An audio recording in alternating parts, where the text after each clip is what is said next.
Hello, everyone, and welcome to the Colts Cast. Look, here's Jamal Lawrence. I'm Eric Smith, your co-host of the Colts Cast. The Indianapolis Colts face off the New Orleans Saints on Sunday at 1 o'clock p.m. Eastern at Lucas Oil Stadium. 2, 3, and 4 teams that are both trying to make a statement this season. Both teams should be angry for how their losses were handed to them. Both. I mean, we'll talk about it. We'll talk about it. One team had a ball dropped in the end zone. The other had the NFL referees drop the ball countless times on the final drive. On another note, I want to beat this team, though. I still have that sting in the bottom of my heart from the Super Bowl loss we had against the New Orleans Saints. So, there's a lot of cocky fans at work, too. I don't like them. A lot of Saints fans that I know. But anyway, I always want to beat them.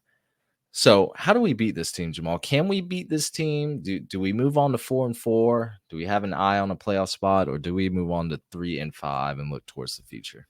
Oh, Eric, that's a grand question. It's hard for me because when I think about this team, the Colts are in position to do whatever they want to. Everything can happen as it should, but there's just one thing stopping the Indianapolis Colts, and that's turnovers. I'm gonna keep it 100 with everybody who's listening right now. Minshew has 7 turnovers in the last 2 games. It's not acceptable. Obviously, like 8, I thought. Is it 8? Okay, yeah, maybe it is 8. Maybe I gave him a freebie. The point is, though, is we can't win like that. If the Colts have more than 2 turnovers on Sunday, the game is over.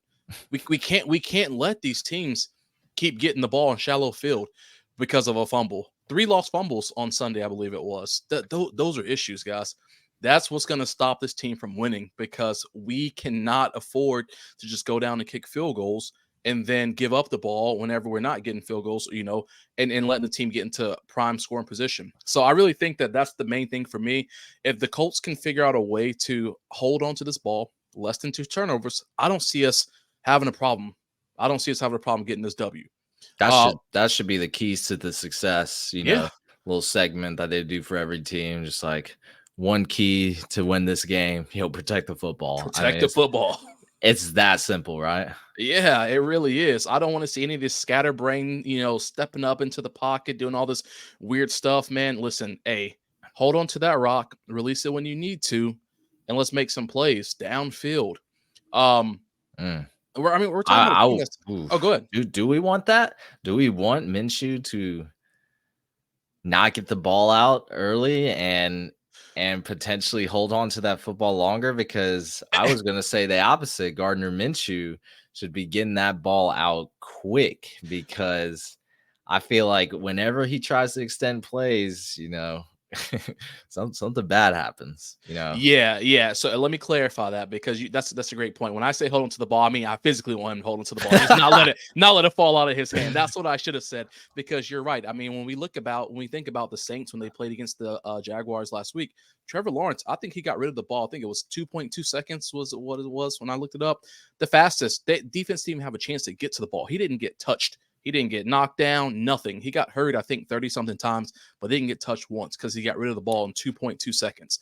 That's what Minshew has to do. So going back to the game plan that we talked about last week, I'm talking short, quick, intermediate game passes that have to go on. Now, in the event that Minshew has to hold onto the ball a little bit longer because a play is developing, I want him to make sure that thing is tucked to his chest.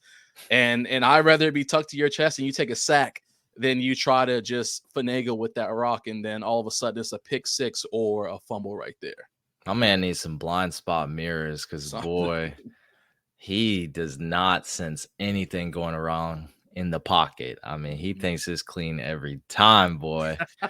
But look, like you were saying, Jamal, 2 turnovers. If he gets into the double digits in his 3rd game, as far as turnovers, we're gonna have to be talking about a change. Like I can't relive that nightmare we had last season where it was just, apple turnovers for days, for nights. That's all we were eating was turnovers. I don't want to live through that. So I'm not gonna say any quarterback names, but that's not a winning formula. Turnovers can't happen. But I will say, I think we will be motivated from last game, from that horrific coaching, or I'm sorry, officiating, not coaching. I'm sorry, Shane Steichen. I did not mean to say that. However, there's one stat that's on our side, and I think it's the war of penalties. A little irony there, but the New Orleans Saints give up almost 10 yards per penalty. That's almost the worst in the league. What does that tell me? They're getting called for some of those harsher penalties, like offensive holdings, DPIs, dun dun dun. Maybe a personal foul here and there. So tells me this team is not disciplined, and we sure know their chemistry is all over the place. We saw that Jaguar Saints game. They were not. Derek Carr and his receivers are not on the same page, and we should use that to our advantage. So we all know who Alvin Kamara is. If you have him in fantasy, high five to you, because if you're in a PPR, a half PPR league, he is thriving. But if we're talking about real football, if we're talking about trying to cook the game to success, trying to win the game, if your running back is catching 10 balls a game, I'm not worried about your team. Carr has to be the leader in checkdowns, and if that's half their offense, like, I'm not really worried about it. Let's game plan against that. Let's let him have his checkdowns. I felt like that's what the Jags were doing. Let him have their checkdowns, make our tackles in 1v1 situations. Looking at you, Zaire Franklin, because he's not missing a tackle 9 times out of 10. And make Derek Carr beat us downfield. I don't think he can. So let him have the gimmies, because we're going to limit those gimmies. And we saw like I said, receivers and Carr are not on the same page. He's missed open receivers before, multiple times in that game. If his first read's not open, he's like, "Oh, where's Alvin Kamara?" So I feel very, very confident about this game. Last game I didn't, and I should have felt more confident. But this game, I'm feeling good about going into Lucas Oil and bouncing back at home against the New Orleans Saints. Yeah, the only thing that scares me, Eric, out of everything that we can talk about is I guess I don't want to say it's an elephant to me. I mean, the good news is if we're putting up way more points, I think 11 more points per game than what we were last year. Right now we're averaging 25 points a game, just over that. However, we're also allowing 27 points per game. You do the math, that's a negative. I mean, that's -2. So, very winnable game for us, but that means that just as much as offense has to put up as many points, we got to expect defense to hold down the fort and not allow these points to accumulate, because we can't be in these situations where we're, it's a shootout. This isn't, we just can't be in a shootout game. We have to be dominant the entire game. Defense has to play to the best of their ability. And I don't care about those kind of garbage points that teams can pick up on us, but I want the defense to be steady the entire time. But the offense also has to realize, we can put up the points. It can happen, but minimizing those turnovers, which I know I can't blame everything on the defense, because when we're getting the short field, whenever we do turn the ball over, or when we're on the opponent's 10, 15-yard line, it's a quick turnaround for them. I can't put everything on them. However, with the numbers saying that, we're still negative, we gotta make sure that the team is playing to the best of their ability. Defense has to hold down the fort, unfortunately, because the offense has to be better. Yeah, the offense cannot give the ball away and give short fields. Yeah, I can't really fully evaluate this defense because they've been put on the field 4 times in the game, in the last 2 games on average, in bad positions, or right when they got off the field, they have to come back, suit up.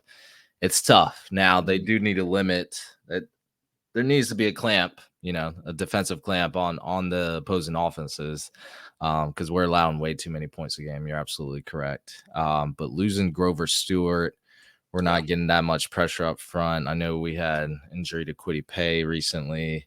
He's back. Juju Brents is looking like he's trending towards not playing, so we're losing our starting cornerback. It's tough right now. I want to see Braden Smith back on the offensive line to help out Gardner Minshew. but it's trending towards him not playing. I don't know, man.